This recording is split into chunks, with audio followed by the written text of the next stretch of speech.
You're going to notice that when you're fighting, your center dot might be perfectly lined up with your opponent's head but still can miss. This is the blue mechanic and its randomness. What's going on, guys? This is your motivation guy. That's right, your friend, the one and only Keith Allen, and I am back. Okay, so I've been hearing lots of messages on how to improve your aim with the new season, all of that, all right? So today's video is a very special one. We're going to be doing the one and only aim training guide that you're ever gonna need. Okay, we're gonna be talking about the physics of the weapons in Fortnite, breaking down the biggest myth about aiming and how to utilize the weapons the best way possible. You know, once you have the knowledge you need, we're gonna talk about how you can improve your aim in only 15 minutes per day. Yeah, I just said that. Teaching you guys, the pro routines to improve and the best practices to stay consistent. Now, let me start by saying that aim training isn't a one-stop shop. You guys cannot just learn different techniques and aim drills and then just be done. It's not easy like that, right? This is not efficient training, to a top tier aimer like Mongrel or, Booga, but you need to have consistent training and just warm up practices. So today's video is gonna help you guys get to where you want to be, but to get there isn't gonna be easy, all right? And that's why I'm here today, your motivation guide to help you get there, all right? So I'm so hyped for the training, and who knows, man, maybe season 3 is going to be your season. So don't be afraid to invest in your aim. All right, guys, Bunch of Crunch Army, it's about that time. Say it with me. It's time to sit back, come on, relax, and grab some of my favorite candy. Which one is it? Which one is it? Which one is it? It's that, one hand, Bunch of Crunch. And let's get this going. All right, guys, I'm super excited. Let's go ahead and debunk one of the biggest myths surrounding aim. You guys ready? Let's go. What is the myth that you may be thinking? Well, it's a common one. To have good aim, you need to be on low sensitivity. Now, guys, this is as common as they come. It's not just a Fortnite, thing. Many people are under this impression for many different games. This statement simply isn't true. The fact of the matter is this, that your aim is as good as the amount of time that you invest into it. So the thing with Fortnite is that the game is not only aim calibrated, your sensitivity has so much more responsibility. You can't have it too slow because you may struggle with certain building techniques or quick edits. And you can't have it too fast because you may overflick and just mess up pump shots or edits, right? But even then, it's possible to have good aim if given enough practice. So how do you improve your aim? Good question. Crosshair placement is a good place to start. Now, having a slower sensitivity means you can control your mouse or analog stick better depending on your input. This isn't always the case, right? There are people out there who find the freedom you get when you play on higher sensitivity. It allows for complete control and they can utilize the higher sense to their playstyle. Whatever kind of player you are, having good crosshair placement is something I feel everyone should master. What does it mean to have good crosshair placement though? Good question. When you can achieve proper crosshair placement, that's when you're going to see improvement in your shot and better consistency in your edits. In a game like Fortnite, guys, crosshair placement isn't just hitting shots. No. It's for hitting everything. From editing to placing build pieces to aim, your crosshair placement has a direct impact on your gameplay. And if you want to improve, you need to get this placement down properly. Having a proper system in place with your crosshair placement so that you can just flow from editing to shooting with ease is really important. And if you're able to land massive pump shots, then you're doing it right. Let me give you an example of this, all right? So if you're editing, let's say a wall. You edit the wall and select all 4 tiles to open it up, right? If you finish that edit by ending on this center square, then your crosshair placement is ready for a shotgun shot to your opponent because it's already placed where they're going to be. Let's say you finish the edit in a different place, then you need to do a massive adjustment, which could mean you mess up the shot altogether because of the adjustment. This is what I mean, guys, by being able to just flow from an editing standpoint to shooting effortlessly by being disciplined in the placement of your crosshair. So we now know having a low sensitivity helps crosshair placement, but it doesn't have to be slow. How do you find, guys, the perfect sensitivity? This is the question I get all the time. Here we go. You have to judge this based on your own gameplay. Like how you play and what skill level that you're currently at. Assessing your own strengths and weaknesses can be really hard, especially if you're new to the game. But even if you're not, we got guides, we got pro courses, we have live classes for all skill levels. So you have to check out ProGuides.com for our Play with Pro service to help you guys access what you should look to work on. Links are down below, my friends. All right, so let me let you in on a little secret. Here we go. You don't have to have the fastest sense or have the craziest flicks to be the best player. I can promise you guys that the best players aren't the fastest. They're just the most consistent, really. Remember this, like when you play around and you find the best sense for you, okay, so admittedly, controller players have a lot more freedom and can just customize particular speeds like build or edit multipliers. Our recommendations are an equal but somewhat high sense multiplier for both build and edit speed. Editing on a controller is considered harder than editing on a mouse. This is because the mouse has more precise aim compared to analog sticks on the controller, right? While also allowing fast flick-like edits that can just quickly outline pieces and allow for instant edits. And because of this, you may find the need to increase your editing multiplier in order to just keep up with keyboard and mouse players. So feel free to move this number higher. Now with your build sense multiplier, here we go. We recommend the opposite. Speed isn't always your friend, as you want to be able to place build pieces to block shots fast, but you also want to be able to have control and precision with every build piece you place. I'm going to give you an example, all right? Have you guys ever heard of Plotlism? Here's one of the best 1v1 wagers in the world, and he plays on such a low, slow build sensitivity that it almost looks like he's dragging his crosshairs around every time he's building. So, how is he so good with such a low sense? All right, well, building is all about smart piece placement, right? Which needs to be done accurately. You can't always get the right angles to place cones and such with the super fast sensitivity. Now, what you want to make sure you don't do, which is a very common mistake, and is make it so fast that it's hard to control and too slow where you can't even turn and build when getting shot in the back. If you find you're overshooting your builds and you're overextending, then you're not in control of your building, which means it's not as efficient as it could be. All right, so let's get into the physics of the weapons. Here we go. All right, so before we get into the weapons and what they actually do, let's talk about some common knowledge first, all right? In Fortnite, there is a bloom mechanic, which isn't a thing in a lot of other games like Counter-Strike, for example.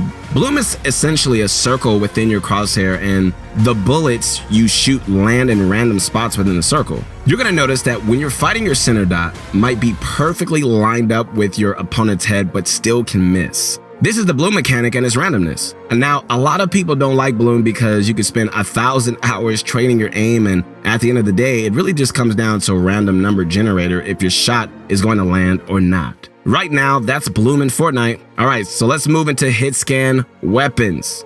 What is hit scan? A lot of you guys ask. Hit scan is when a bullet that leaves the barrel of a gun experiences no delay or bullet drop when traveling. So to use a hit scan weapon, all you realistically need to do is just point and shoot. You're gonna find this in almost every weapon in the game, from ARs to SMGs to shotguns. The only weapons that are different are snipers, RPGs, grenade launchers, and grenades. These are considered to be projectile weapons. These weapons, man, when shot, the bullet does experience bullet drop, which you have to take into account when firing. If the player is moving and you have a sniper, you need to predict where they're going to be by the time the bullet reaches them, taking into account the bullet drop and distance they are from you. So, what are the weapons of Fortnite good for, and what are the strengths? Well, projectile weapons, you can use this mechanic in your favor, right? If you shoot an RPG at a player who is tunneling forward, if you time it right, you can just shoot the rocket inside their box, dealing splash damage to players around, right? This will take time, it will, but if you can just perfect it, then game modes like trios, you can actually expect some serious damage dealt to players. All right, guys, so another weapon we wanted to talk about was the charged shotgun. And if charged, deals more damage. A lot of players were hating on this weapon, and it just felt it needed to be removed, but it was actually very powerful once you master it. It's kind of turned into my favorite gun. Take it from me, guys, like, you just need to take your time and just pre-charge the weapon. Look, I don't want to go into details about this weapon because we have a full dedicated video about it, which we have in the link in the description below, all right? ARs and SMGs are also good for spraying to burn through enemy builds and materials. Okay, so the SMG in particular is very good at getting into players' boxes and do some serious damage up close. I mean, I've seen some clips that definitely will scare you. Okay, so that's what you need to know about weapons. How do you actually improve your aim though? Come on now. Like we have said multiple times, like consistency. Oh yeah, that word again, consistency. Like if you really want to improve, you really just need to invest in yourself. Depending on like how much you play the game, you should set aside time to just warm up and time for training. One thing that you do need to realize is training and warming up are two different things. You know, you only really need to train your aim 2 to 3 times a week. And as long as you are consistent with warming up your aim each time you come in, you know, that'll be good. This is, you know, once again, based on your availability and really how much you play the game. Let's say you play 5 days a week, 5 hours each session. Now, for someone whose game time looks similar to this, we would recommend training your aim 2 days a week. With this training, we recommend spending 30 to 45 minutes in a creative map that we're going to talk about in a second.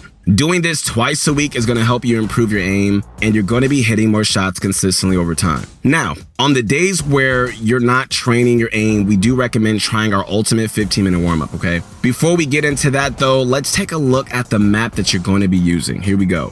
So the best way to improve your aim is Scavox. This is a popular map used by a lot of pro players, so you may have heard of it. What's really cool about this map is that it's a collaboration with none other than Mongrel. I mean, come on, my friends, like Mongrel's aim is top tier. So, you know, you guys out there who are high sens have faith knowing that this is going to help you out if Mongrel is a part of it. One of the best things about this map is that it's completely free. We're going to show you the map code on the screen for you, all right? Here we go. Now, there's obviously Kovacs, which is an aim training simulator, which comes highly recommended by pro players. The problem with this is that a lot of you guys who watch our videos may not be able to get the money for the simulator. With that being said, we don't want to really go through the benefits of it because we want to make a guide which will help everyone's needs, and this map is open to everybody. All right, guys, so what does this map have to offer? Firstly, it has a lot, man. Like, you're looking at different types of training, from tile frenzy to jump shot techniques, also known as the Tfue Classic, to tracking simulators, okay? Now, what we like about this map is that it's Fortnite. Aim training simulators like Kovacs are good, but it isn't really the game itself, and there's only so much simulation that you can do. The same can be said about this map. It's a simulation in Fortnite, which does not have the reactions and human-like movement that, you know, you're gonna come against in a real game. The goal you need to have in mind though, like when training your aim, is to perfect your crosshair placement and how much you need to move your mouse or analog stick. I know a lot of controller players really don't see the point in practicing something like tile frenzy, but each one of these courses you can partake in will help you improve one aspect or multiple. So, what is the best one for you to practice? So let's go off of a full 45-minute session for an example, right? In the first 5 minutes, here's what I do, okay? I would recommend doing tile frenzy at whatever range you want. Mix it up every single time. Tile frenzy is a simulation which helps warm up your mouse control or analog. Shout out to my controller players. So being able to flick to the tiles will help when you need to make fast, swift adjustments to your crosshair. So next, for 10 minutes, try out Bounce 360. You can train your hip fire or tracking over here. Being able to track players is massively important in Fortnite. So the longer you spend here, the better, man. Like, we would say 10 minutes to 2 to 3 times a week, you're gonna be fine. Thirdly, Reaction FS. This is for shotgun aim, so grab a shotgun and practice those flex shots. Depending on your skill level, 10 to 15 minutes for this one. Next up, Tfue Classic for 5 minutes. All right, back and forth a few times will warm up your hands doing jump shots and catching yourself each time. For the last 5 to 10 minutes, do the Mongrel Classic, as taking walls and going for this move is quite common, so it's gonna help perfect it. An honorable mention to this map is the horizontal and vertical tracking. So if you feel like you won't benefit from one of the simulators we have mentioned, I would recommend swapping it out for one of these. These should cover you for the days you have dedicated to practice. Now, what about the ultimate warm-up? Scavox is a map we recommend for practicing now, so you can just take the practice we discussed and just shorten it down for a warm-up, all right? But if you do want a map that is not only going to help warm up not only your aim but edits too, this map is the perfect package. Raider's 15-minute warm-up course, all right? This is an editing map, but throughout it, it has targets that you shoot once you complete an edit. The targets are at random points throughout the course, so it's going to help warm up your reaction speed, crosshair placement, and shotgun aim. Now, for myself, this is perfect because I struggle more with like my shotgun aim than my AR. This map allows me to remember my muscle memory by having an intense course, which honestly does not take long. Obviously, it's called a 15-minute warm-up course, so the longest it has taken me is like 20 minutes. And I love how it has different kinds of edits, which you're going to end up doing when you get into a public game. So it does the job of getting your aim and edit where you want it to be. All right, my friends, so we've had a lot of fun doing this video, so let's do a recap to make sure you have everything you need going forward. Who's ready? Here we go. Hope you're still there. Let's go. You don't need to have a slow sense to be a good aimer. Invest time into a proper schedule and you're going to see improvements. All right, next up, finding the perfect sense is all about figuring out what works for you and your playstyle. Don't get too comfortable and just stick to your old settings. Be open and explore what's out there, okay? Some weapons are hit scan and some are projectile. Learn the mechanics of the weapons and how they work to make them work in your favor. All right, guys, so each weapon has their own strengths and weaknesses. We broke down certain weapons in categories. Take this away with you and just practice what we've said to perfect the strengths that each weapon has to offer. Depending how much you play, designate the time wisely so you can train efficiently. If you match our example of 5 days a week, if you don't play that much or even play more, just adjust it to your schedule. Skavox is a great creative aim course map within Fortnite. The fact that it's free and offers so many great aim simulators means I can recommend it enough. Raider's 15-minute warm-up course is a simple yet super intense and effective way to just really warm up your crosshair placement, and it's just a great way to start your gaming session. All right, guys, thanks again for watching, man. Once again, this is your motivation guy. That's right, your friend, the one and only Keith Allen. Make sure you guys like the video, all right? Subscribe to the channel. Hey, share with all your friends because we have so much in store and we have so much going down here at the Pro Guys Fortnite channel. We'll see you soon.